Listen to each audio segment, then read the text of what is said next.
Manang Milky, hatawin na natin. Ang bill naman laban sa pagsasayang ng pagkain isinusulong dyan sa Kamara. Sino nagsusulong yan? RH12, Milky Gunan, Manang Milky. Sister Ella, saka isinusulong sa Kamara ang panukalang batas na bubuo ng mekanismo para mabawasan ang nakararanas ng involuntary hunger sa bansa. Nakapaloob ito sa House Bill 2196 o Food Waste Reduction Act ni Representative Brian Poe ng FPJ Bayanihan Party List. Dahil milyong-milyong Pilipino anya ang patuloy na nakararanas ng involuntary hunger kahit napakaraming pagkain maaari pang kainin ang itinatapon lamang araw-araw. Sa bill nito, magkakaroon ng isang pambansang sistema na mag-uutos sa mga food manufacturers, supermarkets, restaurants, hotels at culinary schools na isegregate ang kanilang edible surplus at ibigay sa mga accredited food bank. Ang mga donasyong pagkain ay dadaan sa inspeksyon ng mga local health official bago ito ipamahagi sa mga food banks para sa kaligtasan laban naman sa food poisoning. Kailangan din may koordinasyon ang Department of Social Welfare and Development at local government units bago ito ipamahagi. Sa datos ng Social Weather Station, tinatayang isa sa bawat 5 pamilyang Pilipino ang nakararanas ng involuntary hunger. Ako si Milky Gunan Nagunan para sa DZRH.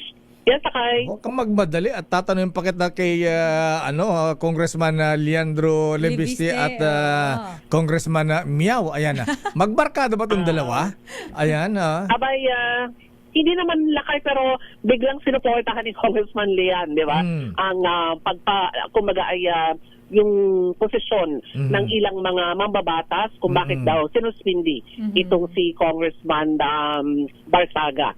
Dahil inuna pa daw ito kaysa doon sa mga congressman na dapat daw maimbestigahan contractors na involved naman daw sa mga projects ng DPWH. Anong sabi ni Congressman Edwin Garjola? Buti hindi na sinapak itong si Leandro Lebiste nung susunod-sunod. Napikon ba, Manang Milks? May ano ba? Alam mo na kay at Sister El, nagpalabas siya ng statement at kanyang kumbaga sinasabi na unfair daw na kumbaga ay kinuhanan daw yung video at pagkatapos ay hindi naman daw masyadong nilalabas ang kanyang panig doon sa kanyang posisyon dito sa pagkaka-involve sa flood control projects ng DPWH. Pero at the same time, binabibigyan naman siya ng pagkakataon dahil meron na siyang imbitasyon sa ICI at ang sabi nga ng Kamara, lahat ng contractors naroroon ng pagkakataon, humarap at magpaliwanag.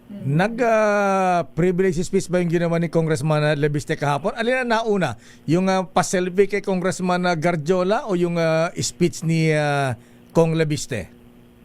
Pa-selfie lang kayang nauna. Selfie yung una. Tapos bumana siya sa plenary. Sa plenary na siya. Doon na siya Hindi ba, nagsalita. nagtangka siyang magpa-selfie, pero napitikan niya eh. Merong nakuhanan niya talaga. Parang hindi pa, kumbaga yan, naiintindihan no ni Garjola yung issue na merong, kumbaga, agenda ito si Congressman Lean sa kanya. So parang ang kuha ay matino yung selfie na lumabas eh. Kuha ni Congressman Lean. Pero nung na-realize na siguro na baka merong kinalaman pa rin ito sa alegasyon laban sa kanya, umiwas na siya. Diba, naglakad ng mabilis papunta sa kanyang upuan, pero sinusundan pa rin siya ni Congressman Lebiste. Ngayon, nagkaroon ng nominal voting doon sa suspension laban kay Congressman Kiko Barsaga. At bago matapos ang bilangan, kung ilan ang bumoto ng pabor at nag-abstain o kaya naman ay tumutol, tumayo sa plenaryo si Congressman Lean Lebiste at sinabi niya bakit daw inuuna ang suspension laban kay Congressman Barsaga, gayong ang laki daw ng issue doon sa ilang proyekto na umano'y kontrolado ni Congressman Guardiola. Well, sa bagay, sa Congress, mga ganyan, talagang issue rin yan.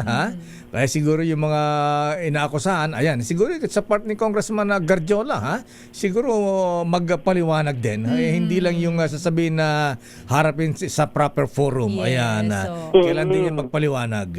Habang siya ay nandiyan pa. Oo. habang may pagkakataon pa at pwero namang banggitin yung kanyang panig at sinasabi nga ng iba, lalo na yung hamon nga ng liderato ng Kamara na magpaliwanag at hindi naman daw nila kukonsintihin kung talagang merong pananagutan sa isyu nga ng flood control project. Ayan, ba't nga naman inuuna pa si Congressman Miao Miao? Ayan. Samantalang talamak yung mga kongresista dyan na binagit na ng mga diskaya, ha? Ba't di maipakulong? Oo. Totoo. Pero ang sabi naman dyan ng Masuspend. liderato ng Kamara Lakay at Sister Ella ay meron ng rekomendasyon na ang ICC o ICI na sila ay makasuhan sa ombudsman, bahala na lamang daw sila doon. Pero ang mahigpit na direktiba ng Speaker D, humarap kayo at magpaliwanag. Kaya tuloy sabi ko speaker di, hina-hina naman speaker. Dapat si Ronnie po na, si Ali Gloria na lang.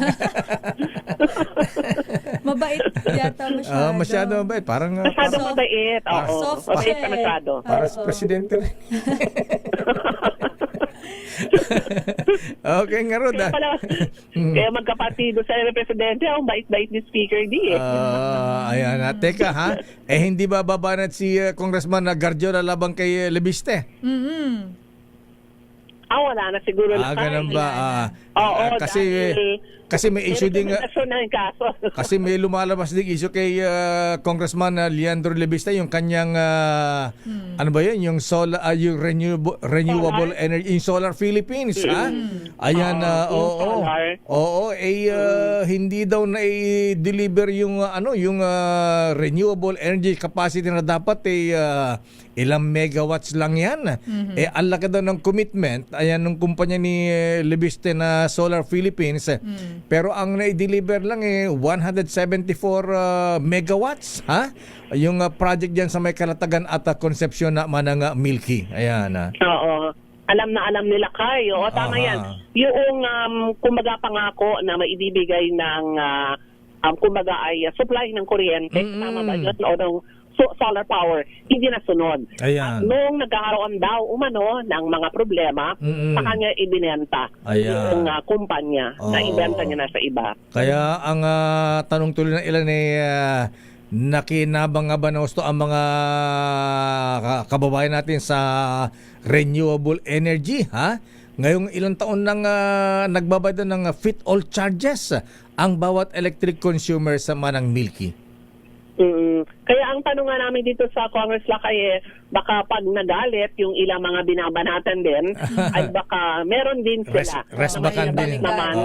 Oo, may mga mailabas din silang issue, hindi lamang daw kay Congressman Lian, kundi baka daw naging sa kanyang nanay na si Senator Lauren Legarda. Pero sana wag na. Dahil nakagugulo lamang. Magiging personal na yan.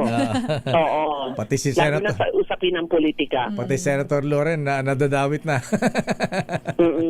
Okay. Sige nga Rod. Maraming salamat Manang Milky. Abangan natin yung wala bang plano si Congressman Garjola na mag-privilege speech din? Ipagtanggol ang kanyang sarili sa mga aligasyon?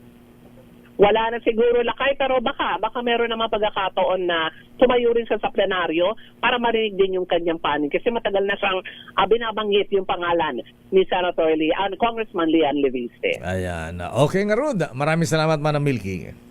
Magandang umaga Lakay, Sister L. Ako si Neil Criguna nagulat para sa DCRH. Una sa Pilipinas, una sa Pilipino.